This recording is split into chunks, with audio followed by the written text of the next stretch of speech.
Assalamualaikum warahmatullahi wabarakatuh.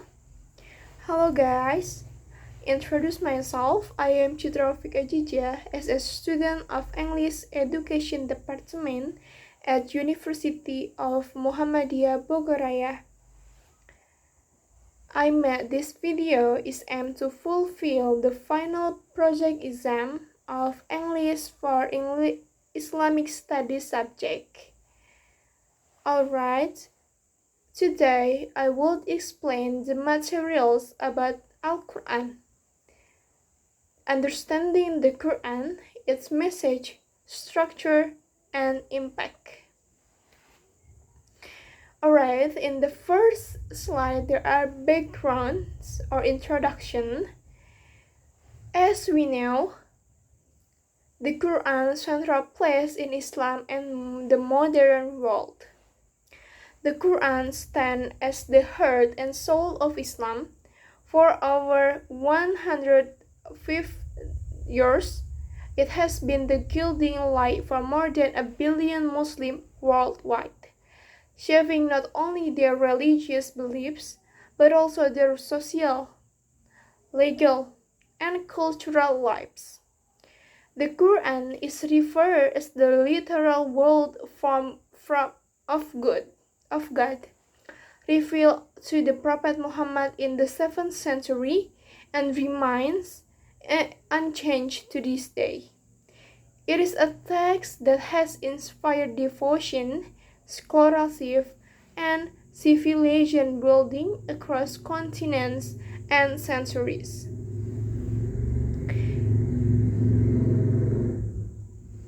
In our increasingly interconnected world, the Quran's influence continues to grow. As Islam spreads and more people seek to understand its teachings, the need for accessible Quranic resources, especially in English, has never been greater. English-speaking audience, whether Muslim or non-Muslim, students or scholars, are eager to access the wisdom of the Quran, yet many face language barriers. This has led to the surge in English translation, commentaries, and academic studies, all aimed at making the Quran's message more widely understood. So, this presentation is aimed to explore the Quran from several perspectives: its message, its structure, and its enduring impact on individual and society. We will review the key English researchers for Quranic studies, highlight the contribution of leading scholars such as Dr. Jamaluddin Darwish M.A., and compare this with another major academic reference. By the end of this session, I hope you will have a deeper appreciation for the Quran's pivotal role in shaping Islamic thought and civilization, as well as its relevance in today's world.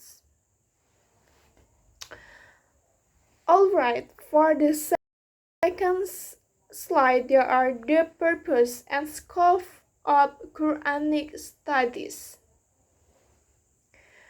Quranic studies is a rich and multidisciplinary academic field. At its core, it seeks to understand the Quran text, history, interpretation, and impact. Scholars approach the Quran from many angles: philology, which examines the language and grammar. Scholars approach the Quran from many angles. The first is philology. Philology is which examines the language and the grammar. And history. The second is history. History which situates the text in its original context.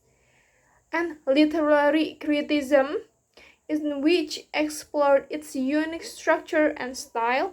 And the last one is theology, which investigates its spiritual and doctrinal message. Alright, for students and scholars, especially those who are not native Arabic speakers, acquiring English language skill is crucial to accessing and understanding Islamic texts.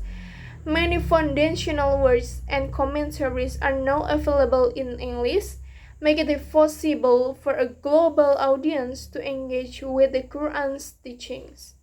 Structured educational researchers, which progress from basic readings to authentic Islamic texts, have bridged the gap for learners at various levels. The aim is not only to provide translation but also to convey the depth, beauty, and complexity of the original Arabic. Alright, for the next slide is the Quran as a primary source, revelation, and historical context. At the heart of Islam, the Quran is regarded as the central religious text, believed by Muslims to be the direct and untold word of God. Its revelation to Prophet Muhammad began in 610 when he was 40 years old. This momentous event occurred in the cave of Hiro near Mecca during a period of seclusion and meditation. The angel Gabriel appeared to Muhammad during the month of Ramadan, delivering the first verse, "Read in the name of your Lord who created." Surah Al-Alaq 96.1.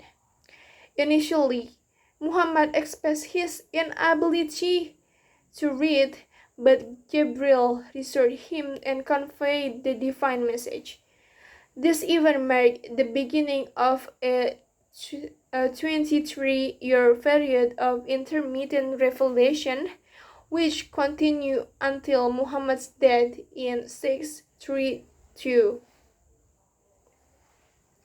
And the context of this revelation is significant. Muhammad lived in a society characterized by polytheism, social inequality, and tribal division. The early message of the Quran focused on core themes such as the oneness of God or monotheism, moral conduct, and the reality of the afterlife. This teaching challenged the prevailing norms and called for a radical transformation of social based on justice, compassion, and accountability.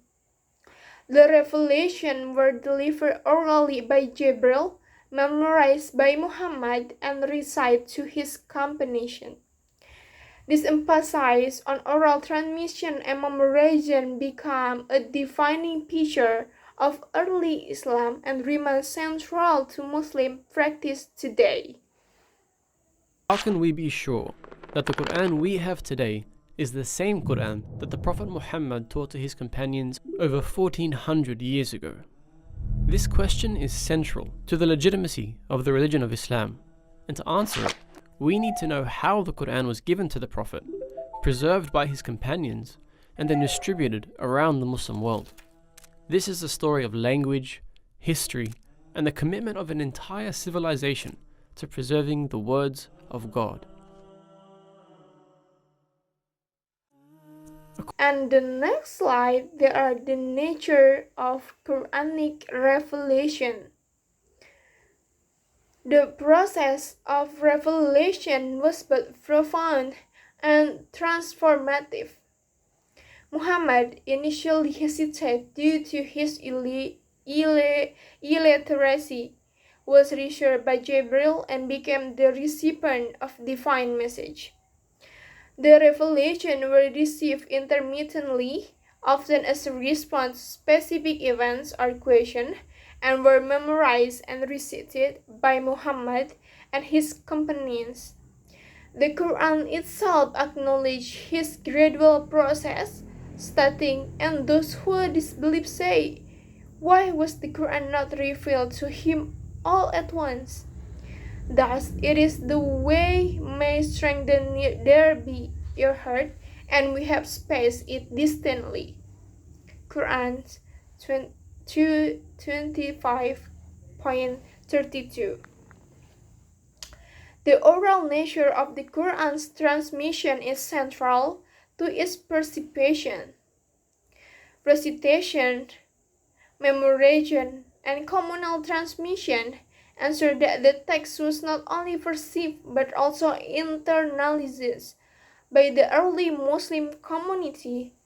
This tradition of memorization, known as Hifz, continues today, with millions of Muslims around the world having committed the entire Quran to memory. According to the Muslim understanding, the Quran was revealed to the Prophet Muhammad over 23 years, from the age of 40 to his death at the age of 63. Over those 23 years, he received the revelation from God in a number of ways. Most commonly, it was spoken to him directly by the angel Gabriel, but at other times it came during his dreams, and on a number of occasions it even came to him directly from God, and he experienced this as the sound of a heavy bell, after which the words of the revelation were made clear to him. Throughout those 23 years, the Prophet endeavored to share the revelation with those around him as soon as it came. He did this verbally, as he couldn't read or write, but he strongly encouraged others around him to write down the revelation, as well as memorize it. This was the basis of how Muslims believe the Quran became preserved, not purely through written or oral means, but with both strengthening the other. The companions around him constantly strove to memorize these verses, with many eventually memorizing the entire book, and they simultaneously wrote them down on whatever materials they had around them, from parchment to bone to wood and stone. Over time, at least 65 companions functioned as scribes for the Prophet, who eventually established a school in Medina dedicated to teaching 900 of his companions to read and write. Alright, it's done, and move to the next slide. There is the compilation and structure of the Quran. After the Prophet Muhammad's death, the preservation of the Quran became a priority for the Muslim community. The first Caliph Abu Bakr initiated the collection of both written and oral materials to ensure that the Quran would not be lost, as those who had memorized it began to pass away.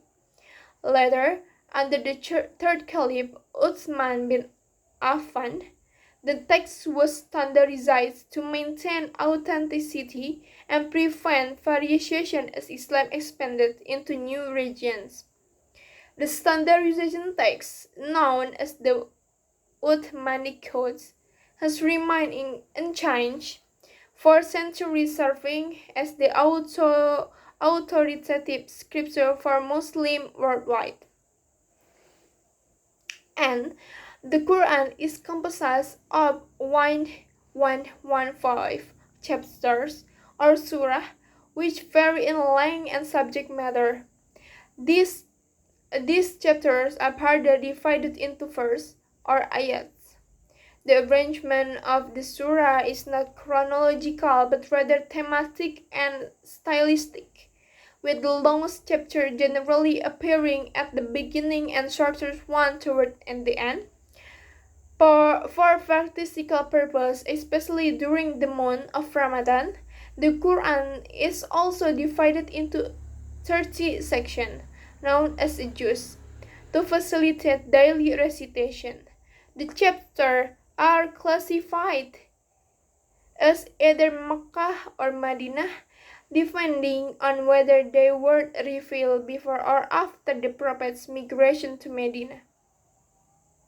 Makkah Surah primarily address issues of faith, monotheism, and the Day of Judgment, while Madinah Surah focus more on social laws and community organization, and the last one is governance.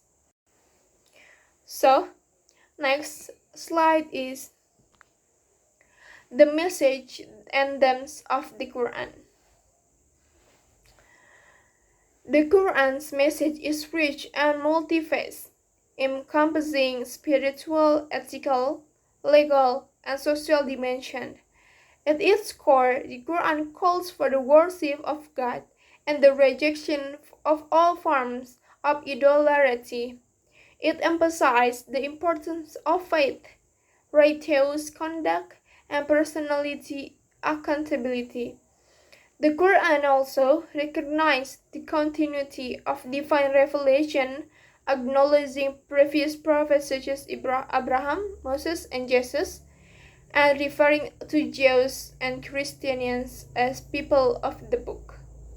This recognition forms the basis for the Quran's approaches to interfaith relations, which encourage dialogue and mutual respect while affirming the finality of Muhammad's prophethood.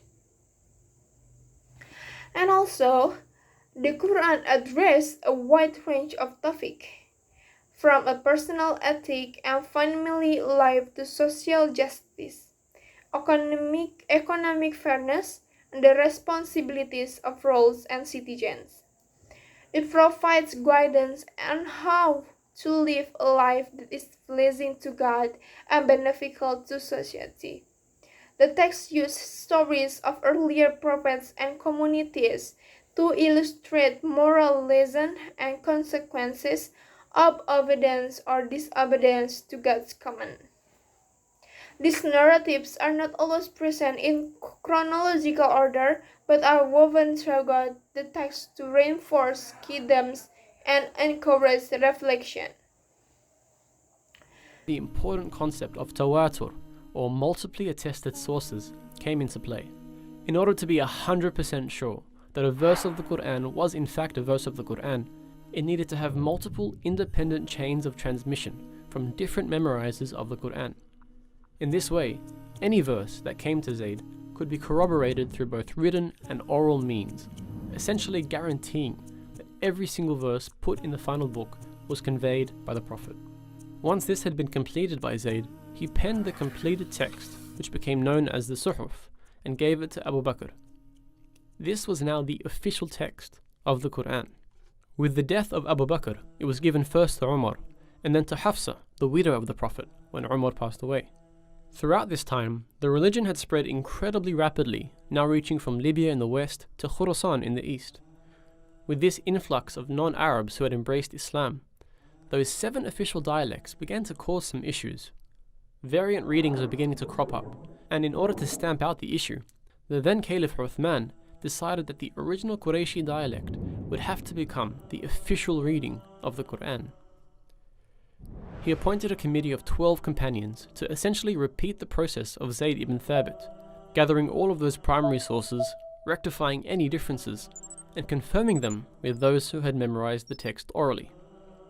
Once this had been completed, he sent for the original Suhuf, which was still being held by Hafsa, and compared the 2 collections for any differences. Once completed, this final copy was read out to Uthman and the companions, who all agreed upon its accuracy, and they decided to burn the original sources in order to avoid any future divergence with the text. Now this text is referred to as the Uthmani Mus'haf, and it was the first written Quran to be sent throughout the Muslim world with accompanying reciters. It's considered to be exactly the same as the Quran we read today, with only one pretty big difference. It didn't include any skeletal or diacritical marks, which are essential in differentiating different words which otherwise look exactly the same. For example, this is the word for elephant, fil, and this is the verb to kiss something, qabbal. However, when you remove the markings, they both look exactly the same. This was how the Mus'haf was written. Now, whilst these diacritical marks weren't invented until 30 years after the death of Uthman, these markings, what are called skeletal dots, were known to the Arabs at the time of Uthman. But he must have intentionally decided not to include them in his original Mus'haf. Now, whilst we don't really know why, one possible reason is that he wanted to ensure that the Quran would always be taught and preserved through both written and oral methods. Next slide is Makkah and Madinah revelation. As we know, a unique feature of the Quran is the distinction between Makkah and Madinah revelation. The chapters revealed in Makkah, known as Makkah Surat, primarily focus on the fundamentals of faith, the oneness of God, the reality of the afterlife, and the moral responsibilities of individuals. These chapters often employ powerful image and theoretical questions to provide truth and self-examination. In contrast, the chapters revealed in Madinah, known as Madinah Surah, address the participate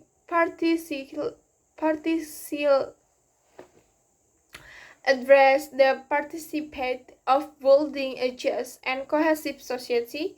They provide detailed guidance on issues such as marriage, inheritance, commerce, and governance, reflecting the needs of a growing Muslim community. This division is not merely historical, it also reflects the Quran's adaptability and relevance to different contexts, whether addressing the individual's relationship with God or the complexity of social life. The Quran's over timeless principle that continue to inspire and guide believers. Okay, next slide is the Quran's role in Islamic civilization. The influence of the Quran extends far beyond the realm of personality. It has served as the foundation for Islamic law, now in Sharia, and has shaped the ethical and spiritual outlook of Muslim society for centuries. The Quran teaching have inspired advancements in art, architecture, literature, and education, and have played a unifying role in the formation of a global Muslim community or ummah. The reference for the Quran is evident in the meticulous care which has been perceived both through oral memorialization and written manuscript. Some of the earliest Quranic manuscripts date back to within decades of Muhammad's death, attesting to the community's dedication to safeguarding the city. The Quran emphasis on knowledge and reflection has also contributed to the flourishing of science, philosophy, and the arts in the Muslim world. Its calligraphy, art, and tradition of recitation are celebrated forms of cultural expression, while its technical teachings continue to inform debates on justice, human rights, and social responsibility in contemporary society. Alright, the next slide is the Quran's language and preservation. The language and preservation of the Quran. The Quran was revealed in classical Arabic, a language renowned for its eloquence, depth, and expansive power. Muslims regard the Quran's linguistic style as a miraculous and inimitable, challenging humanity to produce anything comparable. The oral tradition of memorization, now in Hifz, has ensured the accurate transmission of the text across generations. Today, millions of Muslims around the world have memorized the entire Quran, a testament to enduring strength of this tradition. Some, like my young brother, he is in the memorization of the Quran at secondary school. Yeah, so written manuscripts have also played a crucial role in preserving the Quran. The earliest copies were meticulously transcribed and distributed to different regions, ensuring consistency and preventing alterations. The Arabic text remained the authoritative version, but the Quran has been translated into many languages to make its message accessible to people of diverse backgrounds. Despite this translation, the original Arabic is recited in daily prayers and remains central to Islamic worship and identity. However, the dialect of the Qurayshi tribe that the Prophet spoke in wasn't the only dialect of the Arabian Peninsula, and as the religion was adopted by a growing number of tribes, they began to struggle with understanding the Quran. To overcome this, the Prophet was given permission to teach the Quran in 7 of the main dialects in the region, allowing the message to be understood more widely. But these dialects didn't really affect the written records, as they were only different when the Quran was actually vocalized. So this was the state of the Quran at the death of the Prophet. Hundreds of companions who had memorized the complete Quran in 7 official dialects, all of which were considered valid ways of reciting the Quran, as well as an incredible amount of written records that were held by the Prophet's companions throughout Medina and beyond. The placing of each verse within each chapter had been established by the Prophet before he died, but because each chapter functions as an independent unit, the companions had different ways of ordering the chapters themselves within the book as a whole. With the death of the Prophet, the leadership of the Muslim community passed to his close friend Abu Bakr, who was quickly beset by conflict on the outskirts of the now considerably large Muslim state. This conflict led to the Battle of Yamama, which saw many of those who had memorized the Quran killed. Many of these memorizers, known as Hufadh, did survive, but it highlighted the critical issue of preserving the entirety of the Quran, which was in danger if all of them were killed. Abu Bakr decided to appoint Zayd ibn Thabit to compile all of the written verses of the Quran into one collection, using only those verses which had been written in the presence of the Prophet himself. These manuscripts would then be verified by those who had memorized the entire Quran at the hands of the Prophet. So, the next slide, there are the significance of the Qurans today. Or, yes, the significance of the Quran today. In the contemporary world, the Quran continues to be regarded by Muslims as the literal word of God, central to worship, law, and daily life. Its teachings are unfolded in moments of joy and sorrow, in public and private sphere, and in the search for meaning and purpose. The Quran's message of faith, justice, and compassion resonates across culture and generation, inspiring millions to strive for a better world. The accessibility of the Quran in multiple languages has facilitated greater understanding and dialogue among people of different faiths and backgrounds. English language researchers, in particular, have played a vital role in introducing the Quran to new audience and supporting academic study. Scholars such as Dr. Jamaluddin Darwish M.A. have contributed significantly to this effort, producing appreciation of the Quran's universal message. Okay, now we arrive at summary and reflection slide. The Quran revelation marked pivotal moment in religious history. Its preservation reflects deep reverence and scholarly care, continues to inspire millions worldwide across diverse cultures. Okay. The revelation of the Quran marked a pivotal moment in religious history, shaping the beliefs, practice, and civilization of millions. Its preservation through both oral and written tradition reflects the depth, reverence, and scholar care of the Muslim community. The Quran continues to inspire and guide people worldwide, offering wisdom and hope in an ever-changing world. Let us reflect on its enduring impact. We are reminded of the importance of making the Quran accessible to all, fostering understanding, and appreciating its role as a living guide for humanity. Okay, that's all my explanation about the Quran. I apologize if there are any mistake.